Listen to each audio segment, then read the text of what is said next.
കഴിഞ്ഞ ദിവസം വിതുര താലൂക്ക് ആശുപത്രിയിൽ യൂത്ത് കോൺഗ്രസ് പ്രവർത്തകർ ആംബുലൻസ് തടഞ്ഞതിനെ തുടർന്ന് രോഗി മരിച്ചുവെന്ന ആരോപണം കേരളത്തിൽ വലിയ ചർച്ചകൾക്ക് വഴിവെച്ചിരിക്കുകയാണ്. ഈ വിഷയത്തിൽ ആരോഗ്യമന്ത്രി വീണ ജോർജ് ശക്തമായ പ്രതികരണവുമായി രംഗത്തെത്തി.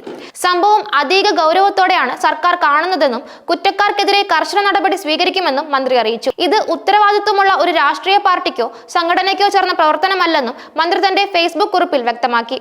വിതുര താലൂക്ക് ആശുപത്രിയിൽ ചികിത്സയിലായിരുന്ന ബിനു എന്ന രോഗിയെ മറ്റൊരു ആശുപത്രിയിലേക്ക് മാറ്റുന്നതിനിടെയാണ് യൂത്ത് കോൺഗ്രസ് പ്രവർത്തകർ ആംബുലൻസ് തടഞ്ഞതെന്നാണ് ആരോപണം. ആംബുലൻസിന് ഇൻഷുറൻസും ഫിറ്റ്നസും ഇല്ലെന്ന് ആരോപിച്ചാണ് പ്രവർത്തകർ വാഹനം തടഞ്ഞതെന്നാണ് റിപ്പോർട്ട്. എന്നാൽ ആംബുലൻസിന് ഇൻഷുറൻസും ഫിറ്റ്നസും ഉണ്ടായിരുന്നുവെന്നും ഇത് സംബന്ധിച്ച രേഖകൾ ലഭ്യമാണെന്നും ആരോഗ്യവകുപ്പ് അറിയിച്ചു. ആരോഗ്യ പ്രവർത്തകരുടെ പരാതി പ്രകാരം രോഗിയെ ആംബുലൻസിൽ കയറ്റാതെ തടസ്സം സൃഷ്ടിക്കുകയും അസഭ്യം പറയുകയും ആംബുലൻസ് തടയുകയും ചെയ്തു. ഈ തടസ്സപ്പെടുത്തൽ കാരണം രോഗിക്ക് സമയബന്ധിതമായി ചികിത്സ ലഭിക്കാതെ വന്നതാണ് മരണത്തിന് കാരണമായതാണ് പ്രധാന ആരോപണം.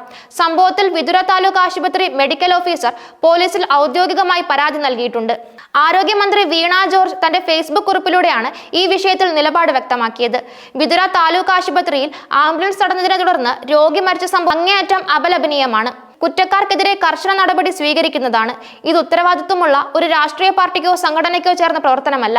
സംഭവത്തിൽ വിതുര താലൂക്ക് ആശുപത്രി മെഡിക്കൽ ഓഫീസർ പോലീസിൽ പരാതി നൽകിയിട്ടുണ്ട്. രോഗിയെ ആംബുലൻസിൽ കയറ്റാതെ തടസ്സം സൃഷ്ടിക്കുകയും അസഭ്യം പറയുകയും ആംബുലൻസ് തടയുകയും ചെയ്തുവെന്നാണ് ആരോഗ്യ പ്രവർത്തകരുടെ പരാതി. ഇൻഷുറൻസും ഫിറ്റ്നസുമുള്ള ആംബുലൻസ് ആണെങ്കിലും ഇതൊന്നുമില്ല എന്ന തെറ്റായ ആരോപണം ഉന്നയിച്ചാണ് തടഞ്ഞത്. ഈ വാഹനത്തിന്റെ ഇൻഷുറൻസ് സംബന്ധിച്ച രേഖകൾ ചേർത്തതിനോടൊപ്പം മരണമടഞ്ഞ ബിനുവിന് മന്ത്രി ആദരാഞ്ജലികൾ അർപ്പിക്കുകയും ചെയ്തു. മന്ത്രിയുടെ പ്രസ്താവന സംഭവത്തിന്റെ ഗൗരവം എടുത്തു കാണിക്കുന്നു. രാഷ്ട്രീയ പാർട്ടികൾക്കും സംഘടനകൾക്കും പൊതുജനങ്ങളോടുള്ള ഉത്തരവാദിത്വം ഈ സന്ദർഭത്തിൽ ഓർമ്മിപ്പിക്കുകയും ചെയ്തു. വിതുര താലൂക്ക് ആശുപത്രി മെഡിക്കൽ ഓഫീസറുടെ പരാതിയുടെ അടിസ്ഥാനത്തിൽ പോലീസ് അന്വേഷണം ആരംഭിച്ചിട്ടുണ്ട്.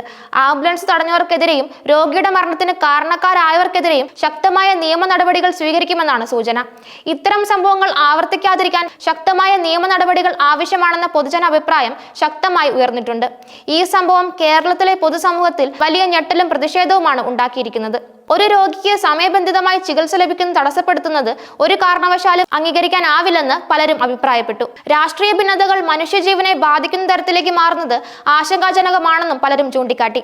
ഇത്തരം സംഭവങ്ങൾക്കെതിരെ കർശനമായ നടപടികൾ ഉണ്ടാകണമെന്നും നിയമം അതിന്റെ വഴിക്ക് പോകണമെന്നും പൊതുജനങ്ങൾ ആവശ്യപ്പെടുന്നു. ഈ സംഭവം രാഷ്ട്രീയ പാർട്ടികളുടെയും അവരുടെ പ്രവർത്തകരുടെയും ഉത്തരവാദിത്തത്തെക്കുറിച്ചുള്ള ചോദ്യങ്ങൾ ഉയർത്തുന്നുണ്ട്. പ്രതിഷേധങ്ങൾക്കും പ്രക്ഷോഭങ്ങൾക്കും ജനാധിപത്യത്തിൽ സ്ഥാനമുണ്ടെങ്കിലും അത് സാധാരണക്കാരായ ജനങ്ങളുടെ ജീവിതത്തെയും അവകാശങ്ങളെയും ബാധിക്കുന്ന തരത്തിലാകരുതെന്ന് ശക്തമായ നിലപാടാണ് പൊതുസമൂഹത്തിനുള്ളത്. പ്രത്യേകിച്ചും അടിയന്തര സാഹചര്യങ്ങളിൽ ആരോഗ്യ സേവനങ്ങൾക്ക് തടസ്സമുണ്ടാക്കുന്നത് അങ്ങേയറ്റം അപലപനീയമാണ്.